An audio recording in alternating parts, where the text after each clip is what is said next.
Absolument Thierry. Donc on va passer au débat du jour donc sur l'euro, cet euro 2020, 2021, on ne sait plus comment l'appeler. On va débuter d'une façon très simple, on va faire un récap sur ces phases de groupe. Donc on va rappeler les qualifiés pour les huitièmes de finale. Donc il y aura des affiches incroyables et très haletantes avec ce nouveau format dont Sharif a parlé. France-Suisse qui va intéresser tout le monde. Italie-Autriche, Suède-Ukraine, donc des matchs en bois. Croatie-Espagne et Belgique-Portugal. Donc quand même un match un peu excitant. Alors, Pays-Bas, République tchèque. Pays-Bas, République tchèque, non mais c'est de la merde, donc on n'en parle pas. Angleterre-Allemagne, tu l'as dit Angleterre-Allemagne. c'est bon. Donc ce début d'Euro, les amis, qu'est-ce que vous en pensez? Est-ce que vous l'avez trouvé excitant, les phases de groupe? Donc on rappelle que c'est quand même la première fois qu'on a 3 équipes qualifiées sur un groupe de 4, les 6 premiers groupes. Thierry Vélo, qu'est-ce que tu as pensé de ce début d'Euro? Ouais, non, c'était quand même c'était sympa, mine de rien, quelle que soit la compétition en général, les phases de groupe, les phases de poule, il y a toujours de tout et de rien. Donc il y a eu quelques affiches sympas à suivre, il y a eu de l'émotion. Ça fait du bien. Exactement. Comme ça, de voir du public. De voir du public, de voir des stades pleins comme ce fut le cas pour les matchs de l'équipe de France. Un enchaînement de matchs, plusieurs matchs dans la même journée. Ça fait quand même une bouffée d'oxygène de voir les gens dehors se retrouver en terrasse. Ça c'est bon. On a frôlé le drame. Des caipis. Exactement, on a frôlé le drame avec Eriksen. Bref, il y a eu de l'émotion et malgré tout, ça reste un beau début d'Euro. Restons dans le sport. Sharif, comment tu as trouvé sportivement ce début d'Euro, ces phases de groupe? Alors moi j'ai une très belle surprise. Ouais. Ça va pas forcément vous plaire, c'est l'Italie. Ah oui, je suis d'accord. Alors j'ai regardé les 3 matchs de l'Italie. Et ben l'Italie, pour moi, qui suis le plus grand fan de l'équipe de France et qui crie à tout le monde que c'est la France qui va gagner, et ben l'Italie, je ne les attendais pas du tout. Ils ont quand même 30 matchs sans défaite, je crois. Ouais, et ils sont en train de déployer un jeu qui est sexy, c'est excitant, ça part dans tous les sens, c'est de l'attaque, c'est la rigueur défensive de l'Italie où s'il faut casser une cheville, ils vont le faire. Surtout avec des mecs que le grand public ne connaît pas forcément. Le grand public français. Oui, le grand public français, voilà. Les mastres, oui. Au niveau européen, ils sont très connus. Les mastres. Il y a pas mal tout le monde ne peut pas suivre le championnat italien aussi. Mais très objectivement, une attaque immobilée, insignée avec, je crois que c'est Berardi, parce que je confonds avec Balerdi, notre cher défenseur de l'OM. Berardi. Ces 3 mecs-là n'ont pas forcément à rougir devant les 3 de l'équipe de France. Alors oui, sur le papier, l'équipe de France, c'est de très loin la meilleure attaque du monde. Ouais, c'est ce mais qu'on dit, lorsqu'on les voit jouer, les 3... Ils ont mis combien de buts, les Italiens? Ils ont mis 4 buts, 3 passes décisives, les 3, justement, parce que j'avais la stat pour l'émission. Ils sont en égalité avec nos amis belges, donc Hazard, Lukaku, De Bruyne. Et c'est justement, par rapport au début de l'émission à l'édito, ce qu'on disait de l'équipe de France, ça fait des mois qu'on entend on a la meilleure attaque, on a la meilleure équipe, on a la meilleure attaque et la meilleure équipe qui ne mettent pas de but. Et là, on voit que ces équipes italiennes, avec des jeux plus offensifs, des ailiers, des latéraux, plus de mouvements. Oui, Sharif. Alors, il faut être pragmatique aussi. À la Deschamps. À la Deschamps, à la française. À la fin, ce qu'on demande à la fin d'un match de foot, c'est de remporter le match. Oui. Alors, il y a deux optiques. C'est, on bétonne derrière, si tu prends pas de but, tu perds pas. Donc c'est un peu ce qu'est en train de faire Deschamps depuis 2012, depuis 2014. Si tu prends pas de but, tu perdras pas. Mais tu as une autre, ça c'est un peu plus l'Italie ou la Belgique et parfois de temps en temps la France. Les Pays-Bas. Marquer un but de plus que l'adversaire. Oui, et puis n'oublions pas qu'on n'avait pas les mêmes groupes. L'Italie avait rencontré quand même pas mal de pipes. Nous, on avait quand même un groupe avec 2 monstres et la Hongrie qui était quand même qui avait une défense en béton. La Hongrie, tu peux pas jouer pareil. La Hongrie n'a perdu qu'un seul match. Ils sont éliminés, ils ont perdu qu'un seul match. Phil, toi, qu'est-ce que tu as pensé de ce début d'Euro? Les KP, elles étaient bonnes, hein? Pas mal. En fait, moi j'aime pas trop la formule parce que tu gagnes pas un match, t'es qualifié. Donc, après, c'est 2016, le Portugal ne gagne pas un match dans le groupe, ils sont qualifiés, ils gagnent l'Euro. Oui. Mais bientôt, tu vas arriver à une formule, tu perds les 3 matchs et t'es qualifié en 8e quand même. Mais ça, c'est l'Euro. Ça, c'est le foot business. Oui. Donc après... T'as une équipe qui l'a fait l'Italie. L'Italie aussi. Hein. Ils ont mis plein de buts, ils en ont pas pris, je crois. Donc, du beau jeu avec l'entraîneur mythique Signore Mancini. Et une déception? La classe. T'as des équipes qui t'ont déçu? On a quand même, on a quand même la Pologne et la Russie qui sont éliminés, qui sont dernières de groupe, les deux, 4e. dans des groupes qui sont pas non plus des cadors. Hein. On a quand même la Pologne qui finit dernière, l'Espagne qui est pas passée loin, qui a gagné son dernier match pour se qualifier, mais qui aurait pu passer à la trappe aussi. C'est ça, même dans les équipes qualifiées, il y a des grosses exceptions. La Croatie, l'Allemagne et l'Angleterre. Attention. Oui, c'est vrai que les Allemands, ils ont eu chaud quand même hier soir. Les Allemands ont eu chaud. C'était l'évolution constante du classement où un coup ils étaient deuxième, un coup ils étaient dernier. Et puis l'Angleterre. L'Angleterre, tu regardes sur le papier, c'est pareil, une des meilleures équipes du monde. Avec des joueurs qui font des performances incroyables en club. Et j'ai regardé le match Angleterre-Pays de Galles, je crois. C'est faible. Angleterre-Écosse. Angleterre-Écosse. J'ai l'impression que le match a duré 6 heures. Ils pouvaient jouer 10 jours de plus, ils n'allaient pas marquer. C'était faible. La Russie aussi qui avait fait un bel Euro, une belle Coupe du Monde à domicile, qui a été catastrophique, qui était avec notre consort Golovin. Les Espagnols aussi, pas terrible. Ils finissent quand même premier, je crois. Attention. Après, ça va monter en puissance, je pense aussi. Comme dirait Thierry Tribunka, qui est absent pour blessure aujourd'hui, attention, parce qu'il y a toujours un gros écart entre la phase de groupe et la phase finale. Surtout à l'Euro, il y a toujours, final, c'est une surprise qui remporte l'Euro souvent. Et encore une fois, comme on le disait, il n'y a pas besoin de bien jouer pour gagner. Non, il faut juste gagner. Il faut être là, il faut faire les 95 minutes au bon moment face à la bonne équipe. Tout à fait, Thierry. Et justement, Thierry, en ayant fini le premier de groupe finalement, en gagnant un match sur 3, on a quand même fini premier du groupe, on rentre dans une partie de tableau qui n'est pas simple au final. On se dit peut-être qu'on aurait mieux fait de finir second, parce qu'on rentre dans une partie de tableau où certes on va jouer en huitième de finale la Suisse, donc la Suisse qui est quand même une équipe qu'on rencontre régulièrement, qu'on va sans doute écraser 1-0, comme d'habitude. La bise à Audrey. La bise à Audrey. La bise à Audrey, absolument. Mais derrière, on a Espagne-Croatie, donc on va affronter le vainqueur donc peut-être pour une revanche de la dernière finale de la Coupe du Monde, ou l'Espagne, qui certes est une équipe un peu plus faible depuis quelques années, mais qui est quand même une équipe qui nous a pas souvent réussi, à part un moment dont on avait parlé dans l'émission, Coupe du Monde 2006. Thierry, t'en reviens? Quel moment Vas-y mon petit. C'est pas le même. Non, c'est pas le même. Après tu finis deuxième, tu joues l'Angleterre à Londres. L'Angleterre, mais tu es dans la partie de tableau. Tu joues l'Angleterre ou l'Allemagne. Non, tu remplaces l'Allemagne si t'es deuxième, Thierry. Ah oui, pardon. Thierry, il a le club. Pas midi. Mais oui, tu joues l'Angleterre, mais derrière, tu joues le vainqueur de Suède-Ukraine. Donc c'est pas pareil. Et tu as en bas Danemark, Pays de Galles, Pays-Bas, République tchèque. Oui, l'autre tableau est plus facile. C'est vrai que les Pays-Bas, quand tu regardes leur tableau, les Pays-Bas, ils sont quasiment en finale. On la voit. Juste, anticipe pas trop. On peut pas dire ça. C'est des matchs à élimination directe. Sur 95 minutes, tout peut se passer. Et tu prends un rouge, c'est mort. Tu prends un rouge, c'est plus le même match. Tu prends un but d'entrée, c'est plus le même match. Tu joues la République tchèque, le Pays de Galles, le Danemark, c'est des pompes. Il y a quand même Patrick Schick, attention, gamin. Mais il faut quand même penser à un exemple, c'est l'Espagne, qui a eu une préparation catastrophique avec tous les cas de Covid. Ton euro peut vite basculer d'une seconde à l'autre si tu as un cluster ou 2-3 joueurs qui sont peut-être les titulaires. C'est plus du tout la même équipe et c'est plus du tout le même fonctionnement. C'est vrai. Complètement.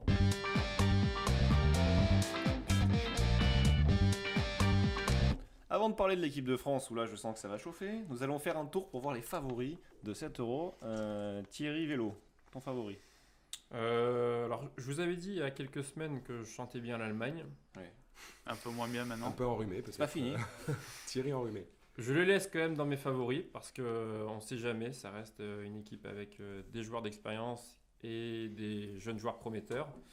Là, tu me prends mon tableau et ça m'embête un peu. Est-ce qu'on peut avoir une finale France-Italie? Non, on aura une demi-finale France-Italie. Donc, d'un côté, je dirais l'Allemagne, je reste sur l'Allemagne, et de l'autre, la France ou le Portugal. Donc, tu vois une finale France-Allemagne ou Portugal-Allemagne? Est-ce que c'est possible? C'est quelque chose qui peut arriver. C'est possible. Okay. Au départ, j'avais mis Portugal-Allemagne en finale. Donc, le groupe F en finale, dans tous les cas. Le groupe de la mort. Le groupe de la mort. C'est pas plutôt le groupe de la merde au final. Sharif, toi? Je reste sur la France. Ouf. Ok. Parce que ça va monter en puissance. Ok. On va en parler de l'équipe de France après. La France. Moi, je mets un France-Italie en demi d'un côté. Oui. Et Pays-Bas, je sais plus. Les Pays-Bas qui peuvent aller en... Pays-Bas-Angleterre, Pays-Bas-Allemagne. Pays-Bas-Angleterre. Il y a Angleterre-Allemagne en 8e. Ouais. Donc, tu vois un des deux qui sera en demi. Et qui vous voyez passer, Allemagne et après, en finale, je vois bien l'Allemagne. France-Allemagne en finale. France-Allemagne en finale aussi? Donc, putain, on aura encore une revanche. Okay. Moi, Et on va encore les massacrer 1-0 avec un CSC. Oui. Moi, je ne changerai pas d'avis. Malheureusement, je pense que l'équipe de France ne gagnera pas cet euro. Et je pense aussi comme la majorité que l'Italie a eu un jeu intéressant. Et l'Italie, ils ont l'expérience. On parle de la Belgique qui joue incroyablement bien, mais la Belgique, ils sont naïfs. Et il va y avoir justement un Italie-Belgique potentiellement en quart de finale. Celui-là, il va valoir cher. Et je pense que les Belges, ils vont faire comme contre l'équipe de France en 2018. Ils vont jouer peut-être très bien, magnifique, mais qu'à la fin, c'est l'Italie qui va gagner. Donc l'Italie, pour moi, favori de cet Euro, contre toute attente, parce que c'est pas du tout ce qu'on disait il y a un mois. Mais pas du tout. Après, voilà. Pas du tout. Tant mieux, on est là pour vibrer, pour avoir des surprises. Après, ils sont jeunes, ils peuvent se louper sur un match. Et j'aimerais juste rajouter un point sur l'Italie. Petite mention spéciale pour Verratti, qui a fait un match vraiment très costaud. Il est revenu sur le troisième match de la Pourtant, poule. c'était pas donné au final, vu ce qu'avait fait Locatelli, son remplaçant qui a marqué. Et quand même, c'est qu'on voit que Verratti est vraiment le patron de l'équipe d'Italie et c'est une bonne chose pour le PSG. Exactement. Bravo Marco. Dai Marco. L'équipe de France maintenant, Thierry. Thierry, non minute, j'aspire. On va finir ce débat du jour sur l'équipe de France. Que peut-on espérer de cette équipe de France dans cet Euro 2020 on va laisser commencer le gentleman driver. Philippe. Équipe de France, je suis quand même un peu déçu des compos. En plus, là, hier, vous avez les latéraux qui sont out. Défenseurs centraux. Out sur le côté gauche. À droite, ils ont mis le jeune Koundé. Bon, c'est pas le top. Un baptême du feu un peu risqué. Ça n'a pas été top niveau. Après, vous avez un goal qui était le meilleur goal du monde il y a 5 ans, on va dire. Oui. Et aujourd'hui, c'est plus ça, quoi. Il fait quand même des boulettes. Là, hier soir, il méritait de prendre un rouge, je pense. Absolument. On l'avait noté dans les Thierry il y a quelques semaines. C'est vrai que certains défendaient Mike Maignan. J'avais mis titulaire il y a un mois. Donc ça aurait été bien, en fait, qu'ils prennent un carton rouge. Comme ça, ils faisaient pas les huitièmes. En mercredi, je pense qu'on a dû regarder les matchs ensemble, parce que je sais exactement ce que j'ai dit. J'ai dit j'espère qu'il prend rouge. J'espère. Parce qu'en plus, si on prenait rouge et qu'on perdait les matchs, on finissait deuxième, comme on disait. Donc on avait tout gagné. On avait Maignan et en plus on avait le tableau d'argent. Donc, après, Sharif. Maignan, tu penses qu'il serait numéro 2 à l'heure actuelle? Non, ce sera Mandanda. La question se pose quand même. Maignan est là pour préparer l'avenir. Je pense qu'il faut respecter les carrières aussi. Hugo Lloris, c'est le capitaine de l'équipe de France depuis 1912.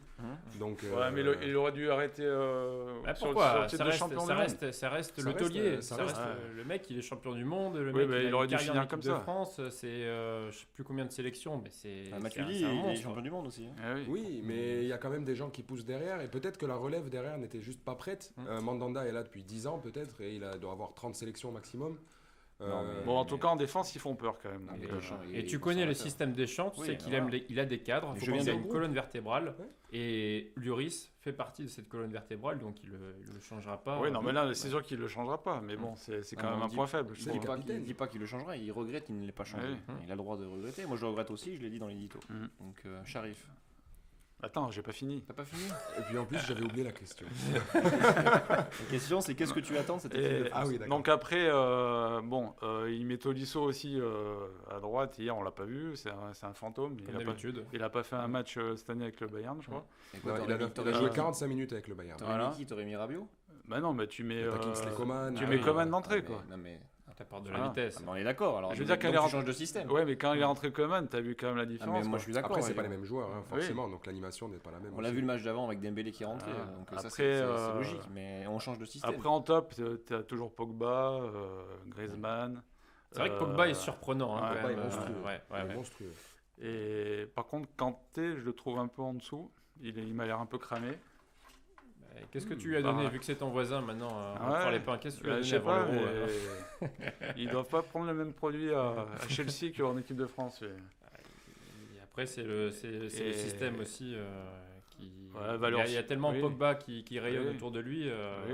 Il a un peu moins de travail à faire aussi. Après, finalement, Rabiot, il va peut-être finir latéral gauche. Vu qu'il y en a, ils sont tous je l'ai trouvé presque intéressant. Tu vois. Bon, le seul problème, c'est qu'il a joué partout sauf latéral gauche. Hier. Tu le voyais, il était dans la surface, il montait, il avait cette envie de revenir au centre du jeu et de toucher le ballon. Et puis parfois, je pense qu'il a dû se faire crier dessus et tu le voyais qu'il revenait sur la ligne directe. Mais Donc c'est mitigé quand même dans l'ensemble. Ok, on a pas mal de points faibles. Sharif, toi, est-ce que tu as des espoirs pour... Oui, parce que tu as dit que l'équipe de France avait gagné l'Euro. Donc tu es moi, confiant. moi, je les vois encore. C'est quand même des joueurs qui sont tous titulaires indiscutables dans leur club et qui jouent tous dans des top clubs. Comme en 2002. Même les remplaçants. Comme en 2002, mais c'est pas la même mentalité. Là, on a vraiment l'impression que c'est un groupe. En 2002, c'était des très très fortes individualités. Oui. Là, on est sur un groupe qui vit bien ensemble. Le cas du penalty contre le Portugal, où comme tu dis, Deschamps a annoncé que c'était Griezmann le tireur. Et ben, je pense que c'est un accord entre eux ou c'est un petit coup de pouce à son pote pour qu'il lance son Euro. Comme il a fait un match de préparation. Qui a été raté. Et donc, c'est pour ça, moi, j'étais devant la télé. Je me dis, putain, s'il le loupe là encore, s'il le loupe là encore, ça sent mauvais. Thierry Villot, toi, donc cette équipe de France, qu'est-ce que tu en attends? Bah écoute, pas grand-chose. Moi, j'étais... Comme j'ai dit, l'Allemagne vainqueur, j'espère que l'équipe... Non, franchement... Non. De toute façon, on a bien compris que quand Thierry Villot dit une chose dans le football, c'est l'opposé. Exactement, Thierry, c'est changé mon favori, je crois. Continue à dire que la France... C'est pour ça que la France, c'est des pipes et j'espère qu'ils seront... j'espère qu'ils seront champions d'Europe malgré tout. Moi, je trouve qu'on en fait trop autour de cette équipe de France, et ça, je l'ai souvent dit.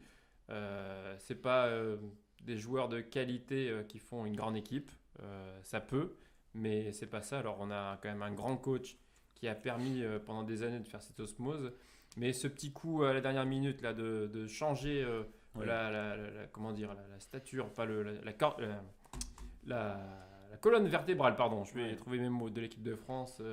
De faire revenir Benzema, c'est un choix discutable. Moi, je trouve que ça tournait bien avant. Alors, pourquoi le remettre? Il a donné raison à Deschamps en mettant 2 buts. Enfin, on lui a donné 2 buts dernièrement, hier soir. Mais moi, j'étais plus Giroud. Je suis un peu baigné d'air, évidemment. Je suis pas sûr que Benzema était la meilleure option. Mais il fait démentir les critiques. Et tant mieux pour l'équipe de France. Sharif, tu vas répondre, j'imagine. Alors moi je rejoins ce que dit mon voisin sur un sujet et on en discutait hier en privé.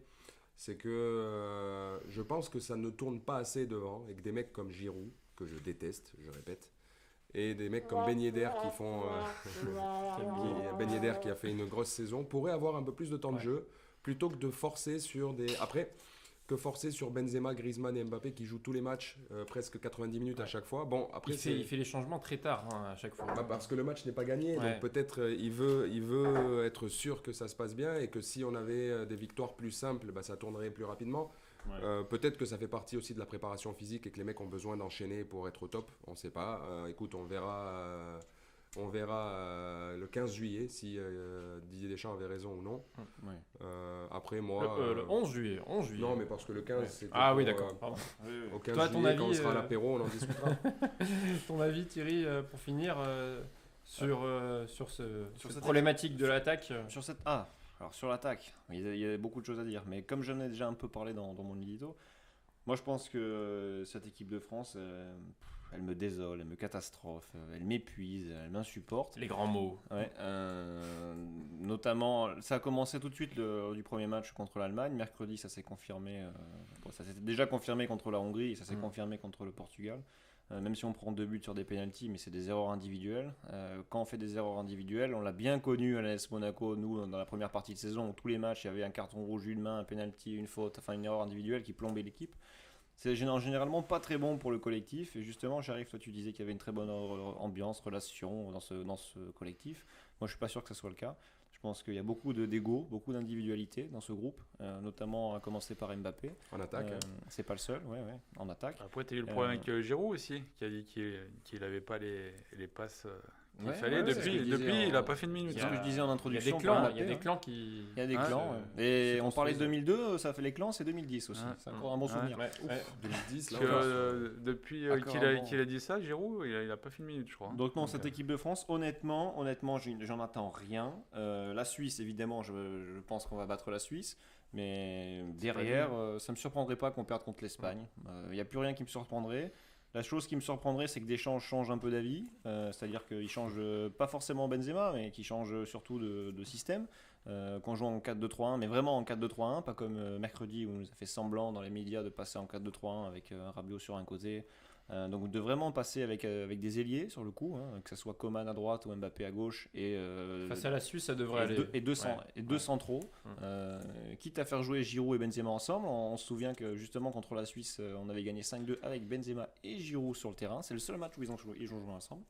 Donc non, moi je serais surpris justement si Deschamps revenait en arrière, ou en tout cas changeait un peu son fusil d'épaule et mettait son ego aussi peut-être à lui de côté et fait jouer des joueurs offensifs, parce que pour rappel, on a parlé du groupe dans une émission précédente, il a pris 8 attaquants et c'est toujours les 3 mêmes qui jouent. Donc au bout d'un moment ça devient ridicule. Donc il a de la chance, Dembélé s'est blessé, on soulève les problèmes dans les tiris, et donc cette équipe, moi franchement elle m'a déçu. J'étais le premier à bander sur cette équipe en 2018, les contres, les actions rapides jouées, même si c'était pas un jeu fantastique, on était d'ailleurs ensemble les tiris, mais là cette année j'ai pas vibré une seconde. Alors même en marquant des buts, même en menant les matchs, franchement cette équipe entre guillemets, j'ai l'impression qu'elle nous chie dessus, et moi je lui chie dessus aussi. Voilà. Rendez-vous dans 15 jours. L'homme le plus diplomate. Ah ouais, non mais voilà, c'est ça. Non, j'ai une pointe de poésie. Vous connaissez le surnom de Giroud ? Vas-y. C'est le Phénix grenoblois. Comme Laurent Luyat. Ouais, on rappelle que